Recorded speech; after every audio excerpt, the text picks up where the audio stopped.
जयपुर में आयोजित RERA meet में रंगोली आशियाना प्रोजेक्ट के इन्वेस्टर्स ने भाग लिया, जिसमें उन्हें अपने अधिकारों और हर्जाने की जानकारी दी गई। इस मीट का आयोजन रंगोली आशियाना के पूर्व प्रोजेक्ट मैनेजर परवेज बवेचा ने किया, जिसका उद्देश्य इन्वेस्टर्स को उनके सपनों के आशियाने के लिए न्याय दिलवाना था। रेरा के एक्सपर्ट एडवोकेट ने इन्वेस्टर्स को बताया कि अगर कोई बिल्डर प्रोजेक्ट में देरी करता है और ग्राहकों को आर्थिक नुकसान पहुंचाता है तो उसके खिलाफ रेरा सख्त एक्शन लेता है। एडवोकेट ने बताया कि ग्राहकों को हर्जाना दिलाने के लिए रेरा के माध्यम से महत्वपूर्ण भूमिका अदा की जाती है। रेरा के एडवोकेट्स ने इन्वेस्टर्स को बताया कि वे रंगोली आशियाना प्रोजेक्ट के मालिक से 3 साल का हर्जाना कैसे ले सकते हैं। इसके लिए इन्वेस्टर्स को रेरा में शिकायत दर्ज करानी होगी और आवश्यक दस्तावेज जमा करने होंगे। एडवोकेट्स ने बताया कि रेरा की मदद से ग्राहकों को उनके अधिकारों की जानकारी दी जाएगी और हर्जाना दिलाने में मदद की जाएगी। रेरा की भूमिका बिल्डरों को जल्द से जल्द ग्राहकों को उनका घर फ्लैट दिलवाने में महत्वपूर्ण है।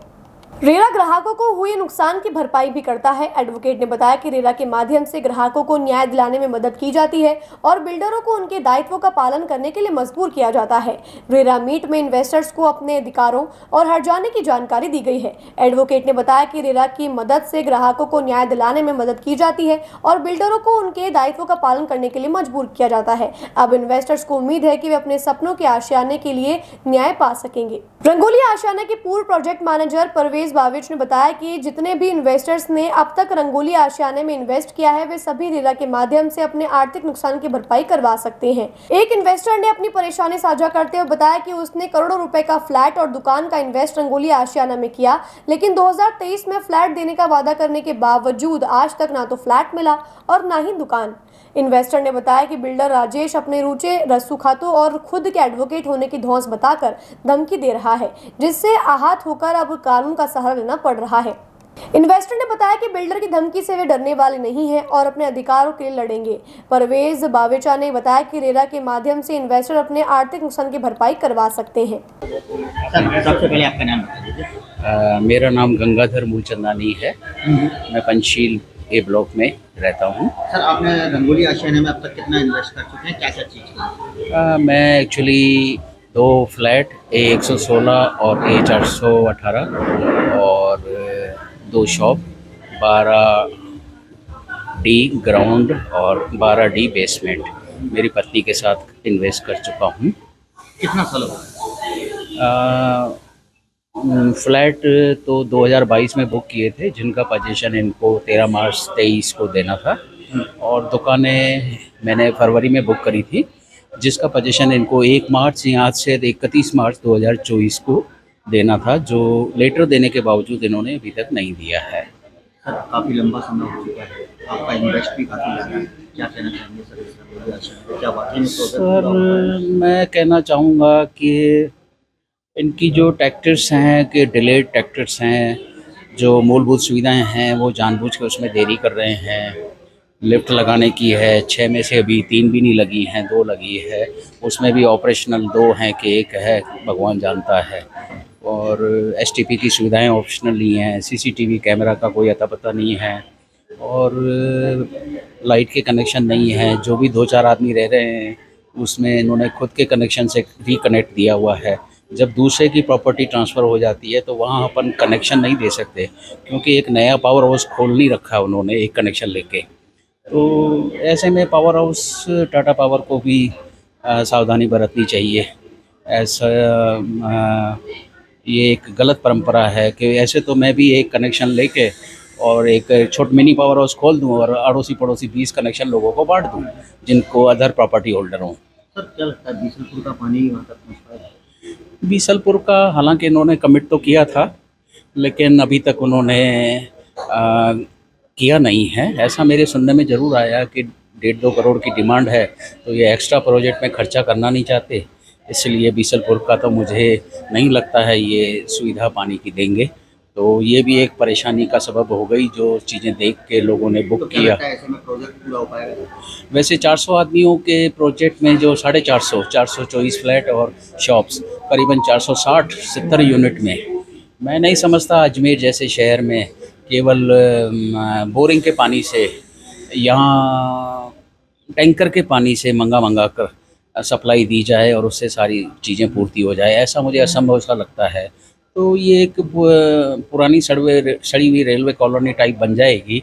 जो रेलवे ब्रिजेस जो हैं अपने क्या नाम है 11 नंबर पेट्रोल पंप के पास में जो रेलवे कॉलोनीज़ है, जहाँ ना पानी की सुविधा है न कुछ है और ऐसे सड़े गले लोग पड़े रहते हैं, तो वो एक शेल्टर होम टाइप हो तो जाएगा ऐसे ये। में आपका जो इन्वेस्ट किया गया पैसा करोड़ों रुपए उसका क्या रहेगा? ये एक डोलड्रम है। ऐसे में रेरा भी अभी सहयोग नहीं कर पा रही है और लोगों को नए साझेदार के जुड़ने से डर और खौफ का माहौल है। और चूंकि वो एक एडवोकेट है और लोगों को डरा रखा है उसने कि भाई मैं पोजीशन नहीं दूंगा, मैं ये नहीं दूंगा, तो उसकी इन्फ्लुएंस के कारण भी कई लोग डरे हुए हैं, तो खुल के सामने नहीं आ रहे हैं। और मेरे में तो हैबिट है शुरू से खुल के आने की, और मैं इनके जो है पहले ही 2 मंजिल जो इसने परमिशन आगे टावर ए में और 1 मंजिल टावर बी में परमिशन ले रखी थी, जो 20 दिन में मैंने रुकवा ली थी, क्योंकि सेटबैक इसके पास प्रपोज बढ़ी हुई हाइट के हिसाब से नहीं थे। तो ये जो कार्रवाई मैंने करी थी 9 जून और 28 जून को करी थी ईमेल के द्वारा। 28 जून के पत्र भी रेरा वगैरह को भेजे थे और 10 जुलाई तक सारी कार्रवाई हो गई थी कि सेटबैक आपके पास नहीं है। तो इस आधार पे जो है ना उसका क्या बोलते हैं, ये तो हट गया। लेकिन इसका गार्ड जो पिस्टल गार्ड दिया हुआ है, पता नहीं क्या क्राइम किया या इनके ऊपर कौन से वार हुए या वार क्यों हुए, जो उस आधार पे 2013-14 से इसको एक पिस्टल सिक्योरिटी गार्ड नए पार्टनर जो 2023 में जुड़ा है उसको मिला था, उसको हटाने की कार्रवाई भी जो है मैंने करी थी। तो वो उसका भी जो है ना सुलझाना काफ़ी लेट हुआ। 8 दिसंबर की कंप्लेन की लगातार कार्रवाई और 4 बयानों के बाद जा कर के 16 मई से उनका पिस्टल सिक्योरिटी गार्ड हटा। तो बड़ा आश्चर्य होता है कि सरकारी ढांचे के अनुसार कार्रवाई करवाना एक इवन क्रिमिनल के खिलाफ भी या वित्तीय आतंकवादी के खिलाफ भी एक डोलड्रम है, एक परेशानी का वो सबब है। हालांकि मैंने पहले ही कंप्लेन में इनके विरुद्ध लिख दिया था, ये मेरे ऊपर जान का खतरा का सबब भी बन सकते हैं। उस संदर्भ में भी 28 जून को मेरी FIR दर्ज हो चुकी है और इनके साथ 1-2 बाउंसर्स भी हैं, ऑफिस में थे। एक ने तो रिज़ाइन कर लिया, मिस्टर आशुतोष, और बाकी एक आध और है। तो that will be cleaned up and मैं बहुत जल्दी हर चीज़ का उजागर करूँगा। धन्यवाद। सर, रंगोली आशियाने को लेकर लगातार शिकायतें भी मिलती आई है, कई बार मीडिया में खबरें भी छपी है। आप आज यहाँ आए हैं, क्या है और किस तरह से ग्राहकों को संतुष्ट किया जाए? सब रेरा आज एक अच्छा टूल है जिसके माध्यम से जितने भी अलॉटीज़ हैं उन सबको एक सही सॉल्यूशन प्रोवाइड कराने की का माध्यम है। दूसरी बात ये कि साहब आज यहाँ एक अवेयरनेस की कमी है, जिससे कि लोग बाग इधर दूसरे फोरम्स में ना जाते हुए रेरा के थ्रू जो बिल्डर है, बिल्डर को पेनलाइज भी कराएं, प्लस अपने हक का जो पैसा है, पैसे दाम जितना पैसा उन्होंने दिया है उस पैसे के प्रति उनको जो चीज़ मिलना चाहिए वो प्रॉपरली मिलेगा। तो उसी को बताने के लिए हमने सबसे साहब के थ्रू एक मुलाकात, सबसे अलॉटी से सबसे मुलाकात कर रहे हैं। तो देखिए जैसे जिस तरीके से आगे फीडबैक अच्छा है, लोग बाग आ रहे हैं, उनकी तकलीफें वो बता रहे हैं एंड हम उनको उसके बारे में सुझाव भी देते जा रहे हैं कि किस तरीके से चीज़ों को सॉर्ट आउट किया जाए थ्रू कोर्ट। हाँ सर, रेरा एक सर्टिफाइड वो है जी। तो ऐसे में बिल्डर्स के ऊपर भी क्या प्रेशर बनाने का काम करता है? सर बिल्डर्स प्रेशर बनाने का काम नहीं, सर बिल्डर को कंप्लायंस करने का वो देता है। रेरा ने कई सारी लोकल बॉडीज है जिन्होंने अलग अलग बायलॉज बना रखे।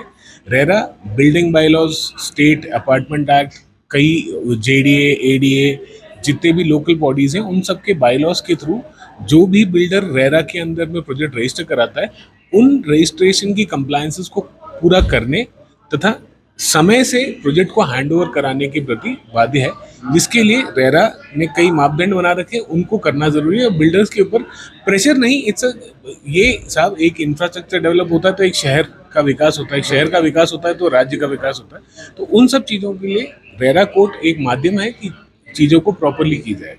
तो यही कारण है सर, रंगोली आशियाना लगातार एक्सटेंशन लेता जा रहा है। बीसलपुर का पानी अभी तक वहाँ नहीं है, लेकिन ऐसे में क्या प्रोजेक्ट पूरा होगा या नहीं, एक सबसे बड़ा सवाल ये भी खड़ा हुआ है। साहब देखिए, डिले होना का मतलब प्रोजेक्ट ना होना नहीं है। हो सकता है कुछ जेन्युइन रीजंस हो सकता है कुछ ऐसे रीजंस हो जो कि रेरा के पक्ष में नहीं है। रेरा भी एक काफ़ी नया लॉ है, तो उसको इवॉल्व होने में, उसको और नई तरीके से और लोगों के बीच में आने में थोड़ा सा समय लग रहा है। लेकिन धीमे धीमे बिल्डर्स भी हुए, सारी चीज़ें हुई, यहाँ तक कि रेरा भी बिल्डर्स के साथ में बैठ के बिल्डर्स को समझाइश करती है कि वो किस तरीके से पुराने जो प्रोजेक्ट है उनको कंप्लीट कराएं, और जो लोग हैं जिन्होंने पैसा लगाया है, जिन्होंने अपनी जमा पूंजी इसके अंदर लगाई है प्रॉपर्टी लेने के लिए, क्योंकि यहाँ जो प्रॉपर्टीज़ की जो वैरायटी है वो EWS LIG से लेके हाई एंड प्रॉपर्टीज तक है। हाई एंड प्रॉपर्टीज में फ़र्क नहीं पड़ता, वहाँ पे कई बार इन्वेस्टमेंट पर्पज से भी ली जाती है, लेकिन जो EWS LIG है वो अपना पेट काट के उन्होंने पैसे जमा किए, तो वहाँ पे रेरा चूँकि एक सरकारी एक जुडिशियल बॉडी है, वो ये मापदंड सेट करती है कि सारे प्रोजेक्ट टाइम से खत्म हो और बिल्डर्स भी अपनी जो चीज़ उन्होंने प्रॉमिस किया है उस तरीके से काम हो, ना कि प्रॉमिस कुछ किया है और डिलीवर कुछ और। तो आज की मीट के बाद क्या रेरा इसके अंदर हस्तक्षेप करके जल्द से जल्द पोजीशन लेना? जरूर साहब, हम पूरी कोशिश ये करेंगे कि इसमें रेरा का पूर्ण हस्तक्षेप हो और रेरा इसको क्लोजली मॉनिटर करके इसको कंप्लीट कराए, क्योंकि ये प्रोजेक्ट काफ़ी टाइम से मीडिया में भी है, ये प्रोजेक्ट काफ़ी टाइम से, इसमें बहुत सारे लोग हैं जो परेशान हैं। सो इतने सारे लोग जब एक साथ परेशान हो रहे हैं और एक साथ खड़े होकर आवाज़ कर रहे हैं, तो आवाज़ कहीं ना कहीं पहुंचनी ज़रूरी है। रेरा के माध्यम से हमें ये चीज़ लगता है कि कहीं ना कहीं बिल्डर और अलॉटीज़ के बीच में या तो समझौता या फिर बिल्डर्स की तरफ से कंप्लीट बिल्डर को पेनलाइज करते हुए इसके अंदर कुछ ना कुछ एक अच्छा निर्णय आना चाहिए, जिसके लिए हम लोग प्रयास कर रहे हैं। सर आपका नाम बता दीजिएगा। सर मेरा नाम एडवोकेट अरुण है, जयपुर से। सर मेरा नाम मनन गुप्ता है। मैं प्रैक्टिस कर रहा हूँ रेरा में, हाई कोर्ट में। अच्छा, अभी यहाँ पे जितने भी लोग कस्टमर आ रहे हैं रंगोली आशियाना से परेशान होकर हैं, क्या बेसिक सबसे बड़ी परेशानी अभी तक इन कस्टमर्स की निकल कर आई है रंगोली आशियाना? सर बिल्डर ने जो है, प्रोमोटर ने जो है अभी तक पोजेसन नहीं दिया है, काम कंप्लीट नहीं करके दिया है। ए ब्लॉक में अभी काम पूरा नहीं है, ऑक्यूपाई करने के लिए तैयार नहीं है फ्लैट, और बी तो बिल्कुल भी अभी स्ट्रक्चर भी खड़ा नहीं हुआ है प्रॉपर्ली। तो इस प्रॉब्लम को देखते हुए, as a whole project complete नहीं है, इस प्रॉब्लम को देखते हुए लोग यहाँ पे आ रहे हैं ताकि वो अपना केस दाखिल कर सकें रेरा में और एक रिलीफ ले सकें कि उन्हें ब्याज मिल सके, उनको पोजेसन मिल सके, और जितनी भी फैसिलिटीज़ एमिनिटीज़ जो पूरी करनी थी बिल्डर को, वो पूरी उन्हें मिल सके। सर ऐसी कंडीशन में रेरा किस तरह से, क्योंकि जो बिल्डर्स होते हैं कई बार जानबूझ के भी देरी करते हैं, रेरा किस तरह से इसमें इन्वॉल्वमेंट करके ग्राहकों को ज़्यादा से ज़्यादा लाभ दिलाता है? सर इसमें अपने दो तरह के केसेस होते हैं।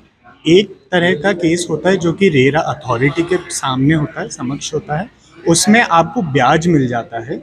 जैसे कि मान लीजिए आपका डेट ऑफ पोजेसन जो था वो 2024 था, तो 2024 के बाद जब तक बिल्डर काम पूरा नहीं करके देता है, जब तक ऑक्यूपेंसी सर्टिफिकेट नहीं आता है, तब तक का आपको ब्याज मिल जाता है। दूसरा तरह का जो केस होता है वो रेरा एडजुडिकेटिंग ऑफिसर के सामने समक्ष होता है। उस केस में आपको कॉम्पनसेशन मिलता है कि आपकी जो भी मानसिक प्रताड़ना हुई है, जो भी आपको लिटिगेशन कॉस्ट बियर करनी पड़ रही है, और जो डिफरेंशियल इंटरेस्ट जो होता है फ्लोटिंग रेट और फिक्स रेट में, वो आपको कॉम्पनसेशन में मिलता है। तो वो आपको रेरा एडजुडिकेटिंग ऑफिसर के समक्ष मिलता है। तो इस तरीके से आपको पोजेसन, ब्याज और आपका कंप्लीशन ऑफ प्रोजेक्ट, वो तीनों चीज़ें आपको रेरा अथॉरिटी से मिलती हैं। सर रंगोली आशियाना का जो मामला चल रहा है, आज रेरा कंपनी से यहाँ आए हैं, सर क्या है? दोस्तों नमस्कार, मैं Parvesh Baweja, ex managing director Rangoli Ashiana LLP। आज का पीछे हमारा पर्पज़ ये था कि जो कस्टमर्स के बीच में विभिन्न तरह की जो भ्रांतियां फैल रही थी कि साहब कब रजिस्ट्री के लिए हम पे दबाव डाला जा रहा है, अभी तक हमें फैसिलिटीज़ वगैरह जो है हमें लोग किसी भी तरह की प्रोवाइडेड नहीं कर पा रहे हैं। ये इस तरह की जो विभिन्न तरह की जो विचारधारा डिफरेंट टाइप के जो हो रहे थे, मूवमेंट घूम रहा था कस्टमर्स के बीच में, उन कस्टमर्स की गलतफहमियों को दूर करने के लिए हमने रेरा के एक्सपर्ट्स जो एडवोकेट्स हैं उनकी टीम को हमने कॉल किया है, और जितने भी रंगोली आशियाना के जो कस्टमर्स हैं उनके बीच में उनको सबको व्यक्तिगत तौर पे भी निमंत्रण दिया गया है और उनको मैसेज भी डाला गया है कि आप यहाँ आएँ, अपनी अपनी जो विभिन्न तरह की समस्याएँ हैं और उनको अपने विस्तृत रूप से विचार विमर्श करके और अपनी अपनी प्रॉब्लम्स को सॉर्ट आउट भविष्य में करने में हेल्पफुल बनेंगी, ऐसा मेरा मानना है। और सेकेंडरी बेसिकली हुआ क्या है, ये प्रोजेक्ट को 6 से 7 साल लगातार हो गए हैं और लगातार 4 साल से एक्सटेंशन पे एक्सटेंशन की मार ये कस्टमर्स झेले जा रहे हैं। जनरली रेरा के अंदर एक प्रोजेक्ट को कंप्लीट करने के लिए रेरा के एवरेज समय जो होता है वो 2.5 से 3 साल का होता है। 3 साल के बाद में जो रेरा एक्सटेंशंस जनरली डेवलपर्स को जो मिलती है वो इसी कंडीशंस पे मिलती है। ये बहुत महत्वपूर्ण बात मैं दोस्तों आपके साथ शेयर कर रहा हूँ कि आप रंगोली आशियाना में आपका फ्लैट है या कहीं और भी कहीं फ्लैट है, हर फ्लैट धारक को 3 साल का एवरेज टाइम के बाद में जब जब रेरा एक्सटेंशन उनको मिलती है वो इस कंडीशन पे दी जाती है कि अगर जितने भी फ्लैट धारक हैं अगर वो चाहें तो अपने जो भी इन्वेस्ट कर रखा है उसकी रकम का MCLR होती है गवर्नमेंट ऑफ इंडिया की, बैंकिंग से रिलेटेड होती है, वो ऑलमोस्ट 9% चल रही है। उस पर 2% और ऐड करके रेरा का जो लॉज है 11% का इंटरेस्ट आप या तो एग्रीमेंट टू सेल में जो आपकी डेट दे रखी है उसके बाद से लेके जब तक ऑक्यूपेंसी सर्टिफिकेट किसी भी डेवलपर को रिलीज नहीं होता है ये तब तक का इंटरेस्ट पार्ट ऑलमोस्ट 11% का क्लेम करने का कस्टमर हकदार होता है। जो कि दोस्तों अगर 2 से 3 साल के पीरियड में अगर आपने एवरेज 20 लाख का इन्वेस्टमेंट अपने किसी भी फ्लैट में कहीं भी किसी भी प्रोजेक्ट में कर रखा है तो 5 से 6 लाख रुपया बन जाता है। तो मैं रंगोली आशियाना के भी फ्लैट धारकों से मैंने ये अपील की है कि आप ज़्यादा से ज़्यादा लोग आएँ और रेरा के इनको समझें, एडवोकेट्स की बातों को, आपके मन में कोई भी भ्रांति है उसको दूर करें और लाखों रुपए जो आपका क्लेम बनता है उसको वसूल करें, उसको लें। ये आपका हक है, नैतिक अधिकार है। आप सजग रहें, अपने अधिकारों के प्रति सावधान रहें, सावचेत रहें, ऐसी मेरी आप सभी फ्लैट धारकों से अपील है।